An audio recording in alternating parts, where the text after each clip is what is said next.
Now, Iranian negotiators are due to sit down with Western leaders in Geneva to try and hammer out a deal over the country's nuclear program. The US says it wants proof the program doesn't have a military dimension. Iran says it's only aimed at producing energy and helping with medical research. So what exactly is up for discussion in this latest round of talks? The US and other Western powers want Iran to scale back their nuclear program.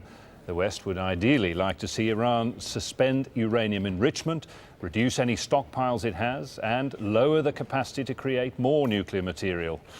In exchange, Iran could receive some relief from crippling sanctions that have severely devalued its currency and slowed its economic growth. Let's go to Soraya Lennie now, who joins us in Tehran for more reaction from the Iranian capital. Hello, Soraya. Can you tell us what it is that Iran would most like to achieve from these talks? Well, there are two main points from the Iranian side, what the Iranians want, not just the people, but the government. The first one, of course, is sanctions relief. Iran is under at least 33 international bans and sanctions. Those from the United States, the United Nations and the European Union. They affect Iran's ability to trade with other countries, to export oil, to get insurance for shipping companies exporting oil. And these sanctions have really cut into Iran's GDP and Iran's economy. And that's the first point. Iran wants sanctions relief. The second point, Iran wants the international community, the United States and those nations involved in these talks to recognize its nuclear rights, its peaceful nuclear rights as a signatory of the Non-Proliferation Treaty. So not military rights, of course, but a civilian peaceful nuclear energy program. So those two main points is really what the Iranians are looking for.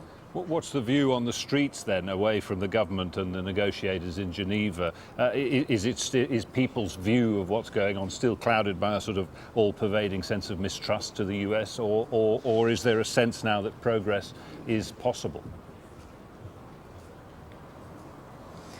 Well, both, yes. There is a sense that progress is possible, particularly since the election of Hassan Rouhani, of course, as the new president of Iran, and he's really coming to these nuclear talks and coming to the presidency with a very different approach than his predecessor, Mahmoud Ahmadinejad, and a very different makeup regarding his nuclear negotiating team and his team of diplomats, these League of Diplomats who are in charge of the nuclear program, the foreign ministry, these talks, that is.